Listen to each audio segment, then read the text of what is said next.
हिंगोलीत मनोज जरांगेंच्या उपस्थितीत मराठा आरक्षण जनजागृती शांतता रॅली। हिंगोलीत मराठा बांधवांकडून जरांगे पाटलांचं जंगी स्वागत। शांतता रॅलीला भुजबळ गालबोट लावू शकतात, जरांगेंचा आरोप। शिंदे, फडणवीस, अजित पवारांनी भुजबळांवर लक्ष ठेवावं, जरांगेंची मागणी। भाजपचे माजी उपमहापौर राजू शिंदे ठाकरे गटात प्रवेश करणार। रावसाहेब दानवे, हरिभाऊ बागडे, अतुल सावेंकडून मनधरणीचा प्रयत्न।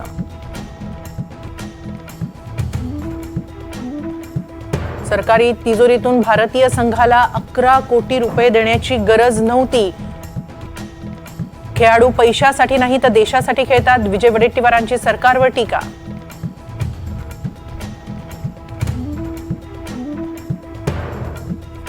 शिवसेना राष्ट्रवादी पक्ष चिन्ह बहाल प्रकरणी सुप्रीम कोर्टात सुनावणीची शक्यता। 15 जुलैला ठाकरे गटाची तर 16 जुलैला शरद पवार गटाची सुनावणी। शिवसेना आमदार अपात्रता प्रकरणी 19 जुलैला सुप्रीम कोर्टात सुनावणीची शक्यता। विधानसभा अध्यक्षांनी शिंदे गटाच्या 39 आमदारांवर कारवाई न केल्यानं ठाकरे गटाची याचिका। जोगेश्वरी भूखंड प्रकरणी रवींद्र वायकर यांना मुंबई पोलिसांकडून क्लीन चिट। महानगरपालिकेकडून चुकीच्या माहितीच्या आधारे गुन्हा दाखल, पोलिसांची माहिती।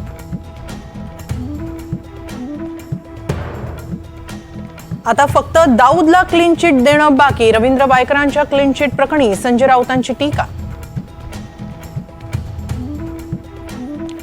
माऊलींच्या पादुकांचं साताऱ्याच्या नीरा नदीत स्नान, हजारो वारकऱ्यांची उपस्थिती। माऊलींच्या पालखीचा आज लोणंदमध्ये मुक्काम। ओबीसी आरक्षणासंदर्भात सोमवारी बैठक, सह्याद्री अतिथीगृहावर मुख्यमंत्री उपमुख्यमंत्र्यांच्या उपस्थितीत बैठकीचं आयोजन।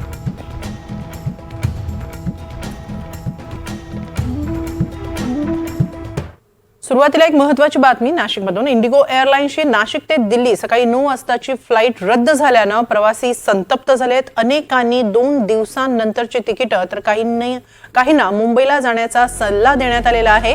विविध जिल्ह्यातील प्रवासी नाशिक विमानतळावर अडकलेत। नाशिक विमानतळावर वारंवार होणाऱ्या गैरसोयीच्या पार्श्वभूमीवर सुधारणा करण्याची मागणी प्रवाशांकडून केली जाते आहे। अनेकांची 2 दिवसांनंतरची तिकीटं देऊन बोळवण करण्यात आलेली आहे, तर अनेक प्रवाशांना मुंबईत जाण्याचा सल्ला दिलेला आहे। या संदर्भात अधिक माहिती घेऊया आमचे प्रतिनिधी प्रांजल कुलकर्णी यांच्याकडून। प्रांजल, नेमकं असं काय घडलेलं आहे नाशिक